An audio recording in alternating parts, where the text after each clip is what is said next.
Well then, if you have been following political events in Nigeria, you could easily give many reasons why the PDP lost its dominant Nigeria politics, which the party enjoyed for close to 2 decades. Well, some members of the party said that flouting certain principles, especially as it concerns internal democracy, is one of the reasons the party fell out of favor. Chairman of the People's Democratic Party, PDP, in the 19 northern states and the Federal Capital Territory have warned party leaders against imposition of candidates and the delegates during the forthcoming elective national convention of the party scheduled for the 9th of December 2017. The PDP chairman who met in Kaduna State to discuss the race for the chairmanship and other positions of the party ahead of the national convention resolved that the contest should be thrown open for all the candidates to test their popularity, whereby the best and acceptable candidates will emerge as winners. They say the next convention is critical to the survival of the PDP. This is a democratic era. PDP have come to a point where people have to make their choice. Delegates have to queue up, and the era of that is one of the reasons why we have problems in the past. So we cannot afford to make that kind of mistake anymore. People have divergent interests and have reasons for one aspirant or the other, and they must express that. And whoever had the largest vote, the highest vote, takes the day. And we must appreciate whatever comes out of that, provided it is done with true and fair.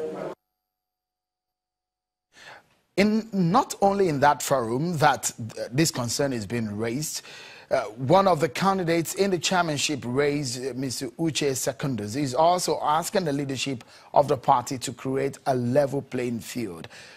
Well, he's been visiting and going around just like any other candidates in the race and asking for leaders of the party to prevail on the leadership of the party to ensure there is a free and fair process to bring about the new leadership for the PDP on the 9th of December 2017. Now let's get some insight into these issues. I have joining me from our Abuja studio the spokesperson of the PDP Caretaker Committee, Prince Dayo Adeyeye, and just beside him is the Director General of the Professor Adeniro Campaign, Mr. Shehu Gabam. Thank you so much for joining us. Let me begin with you, Mr. Gabam. You're one of those who have raised concern in recent past about the process. In fact, your group has said that some of the aspirants will not take part in the Peace Pact if the party is not ensuring a free and fair process. Does it look like up until now that process might be jeopardized by the issues of imposition that leaders are raising in the party already? Well, I sincerely hope not. I sincerely believe that the current leadership of the party are committed to a transparent system, transparent convention, sincerity of purpose, and a determination to have a credible, one of the best transparent convention.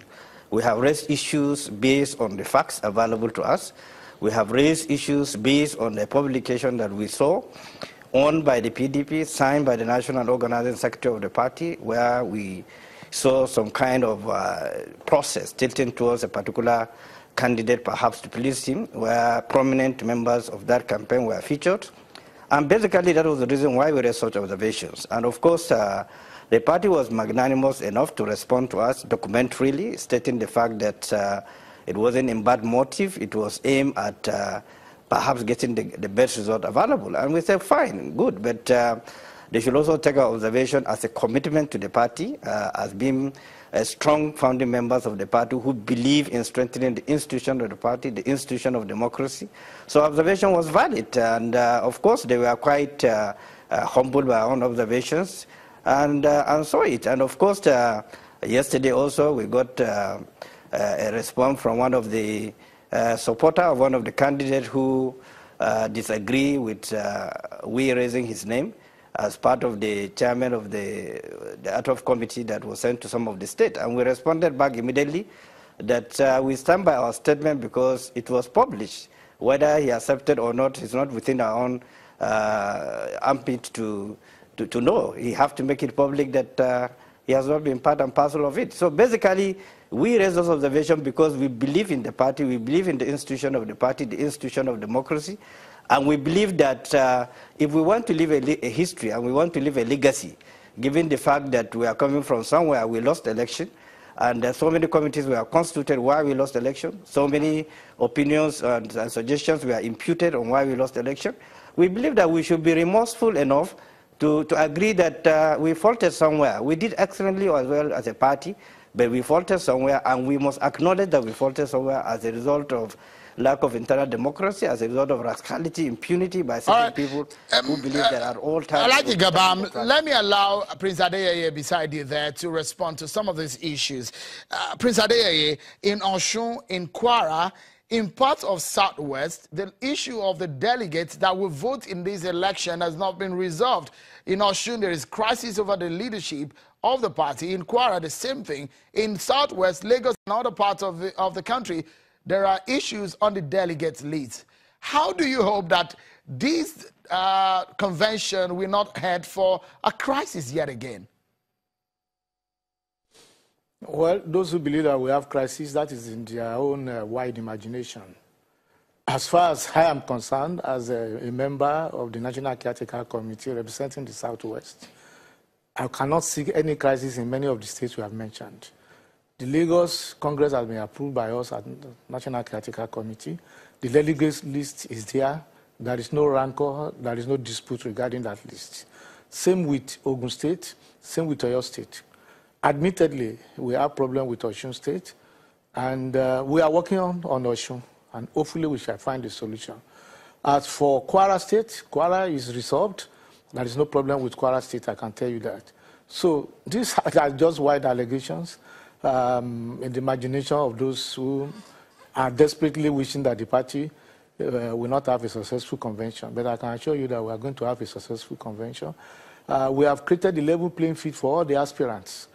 There were some concerns raised by some of the aspirants, Professor Adeniran and Chief Olabode George, and we addressed those concerns. And we have always said that we believe that they acted in good faith.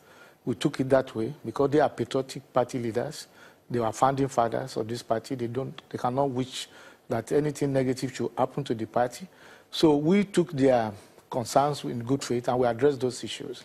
And we also went further to state categorically that our doors remain open to them for suggestions. If they have further concerns, we are ready to listen to them and to address those issues as we go into the convention. And I want to say it categorically here. I want to state it that every aspirant, any person contesting election that have issues that feel that there are hurting things they do not understand, or feel that the game is not being played, that a level playing field is not being given for all the aspirants, they are free to raise the issues. All right. At that point, let's take a breather. But when we come back, we will show you some of the grievances some people are having, especially in the Southwest, and we'll come back to discuss this after this break. Join us again, everyone.